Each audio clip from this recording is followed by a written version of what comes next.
Assalamu alaikum everyone. I hope you are all doing well. Welcome to episode 2 of Behind the White Coat with the White Coat Files. My name is Osama Ali and I'm here to answer all of your questions and take you through my journey in biomedical and research, and hopefully inspire anyone who's taking a similar pathway or those considering taking a similar pathway. Quick introduction about myself. I was born and raised here in Qatar up until 2018. Then I had to go back to Sudan, Khartoum, Sudan, to get my bachelor's degree in General Medical Laboratory Sciences and Microbiology. After graduating, I worked as a laboratory technologist and as a quality control specialist. After the unfortunate event in Sudan, I came back here to Qatar looking for new opportunities. Alhamdulillah, that journey led me here to Weill Cornell Medicine, Qatar, where I'm currently getting my biomedical research training under the Biomedical Research Training Program. Microbiology, immunology, and mycology really shaped my interest in doing the lab work. And one thing I will say is the research that I did for my undergrad really opened my eyes for research because it gave me the chance to do experiments, to design experiments, to collect samples, to analyze the data, and to interpret the results. So yeah. Yes, I did. I participated in multiple online workshops with the American Society for Microbiology, ASM. And as well as right now, I'm doing this BRTP program here at Weill Cornell. Will I recommend these two? I would definitely would if you have any interest in research, wherever you are a student, you're starting your career. I think they will be very beneficial for you.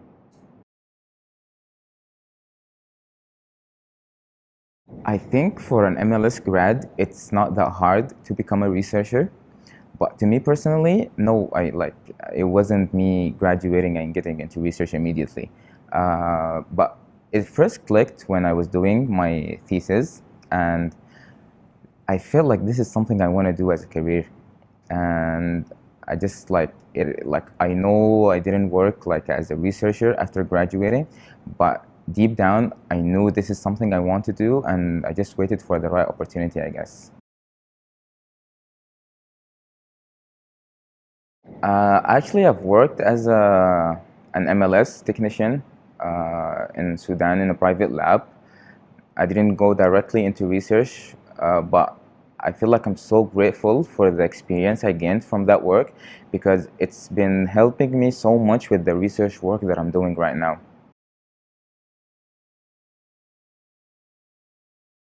During my undergrad, I did an in-service training, which is basically a clinical rotation in two different hospitals where you get experience in lab work.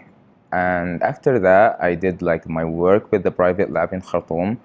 It was very beneficial. I gained so much experience. And not only that, during my work with the SSMO, Sudanese Standards Metrology Organization, I gained a lot of experience in quality control and following protocols and making sure everything is done the correct way. Generally speaking, quality control actually means making sure things are done right and they're adhering to a set of standards.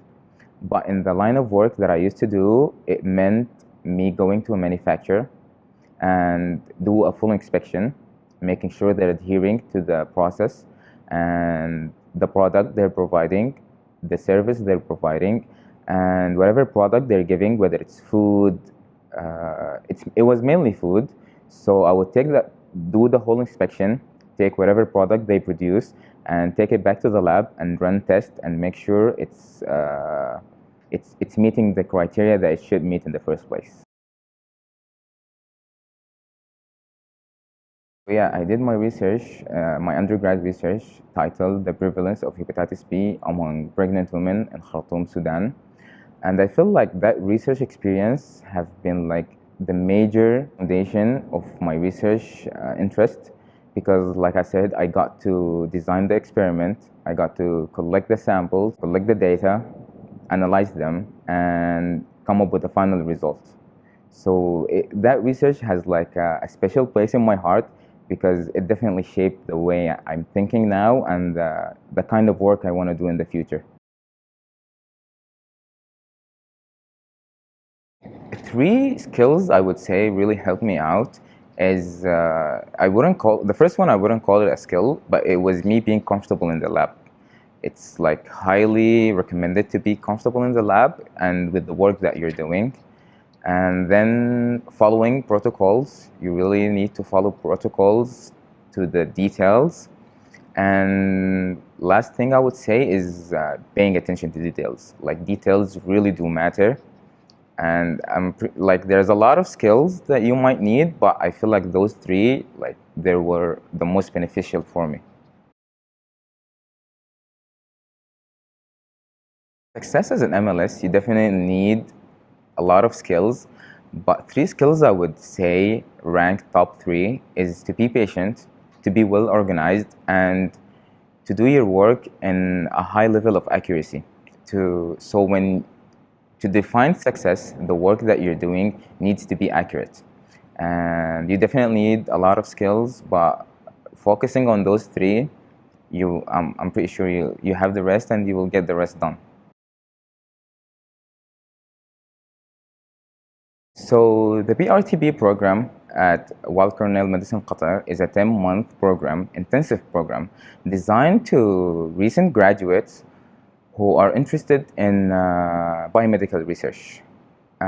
Basically, it's a paid internship here at WCMQ, where the structure of the program is like for the first 4 months, it's in-class learning. So you go to class, you learn about research ethics, you learn about the communication skills, and you get to learn about clinical research in general.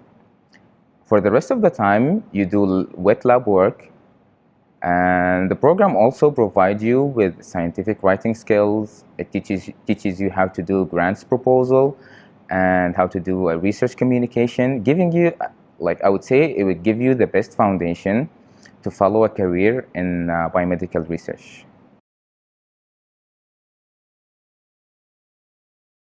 I believe what really helped my application stand out and me getting accepted is that I showed genuine curiosity and interest in biomedical research. And I feel like also my background in microbiology and MLS really helped me a lot. And like I said, one of the most important things that I feel like helped me a lot as well, showed that I'm here to learn, and I'm fully committed to this intensive program.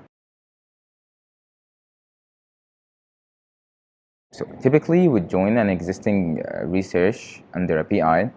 However, WCMQ allows you to be creative, to show your ideas. So if you have an idea you think it's worth doing, you should take it up to your PI.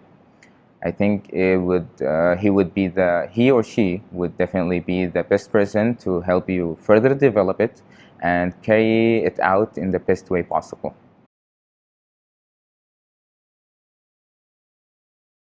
So the program is very hands-on.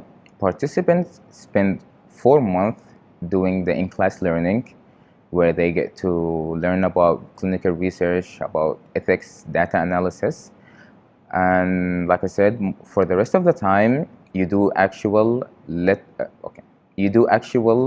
lab work, which I believe gives you enough time, actually more than enough time, to be actively engaged in the lab work itself.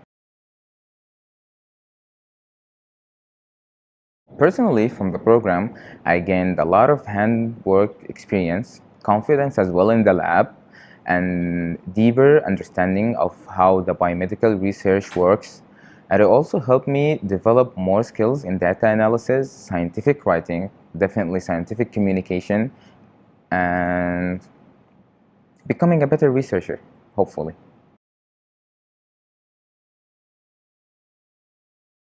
I would say the PRTP program definitely does both.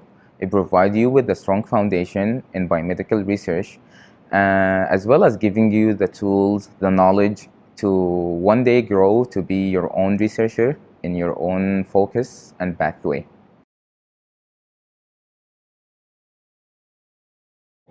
So for the short-term goals, I would say, inshallah, finishing the BRTP program.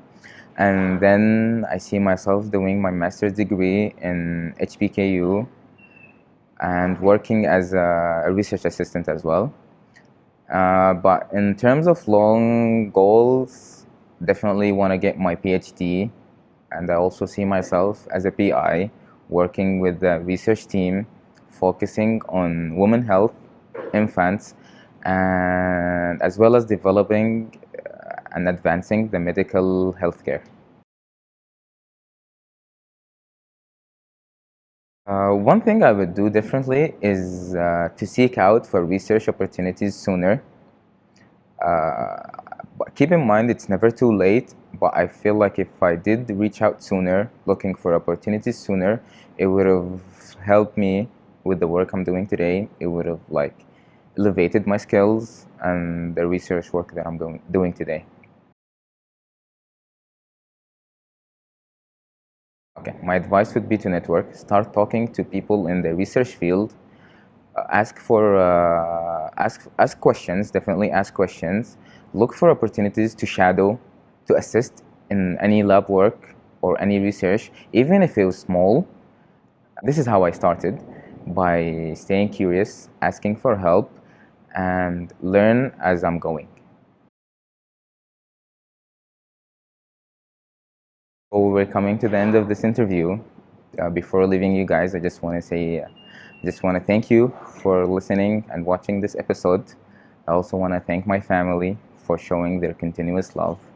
And I also want to thank my PI, Dr. Ali Sultan, for always believing in us and his continuous support.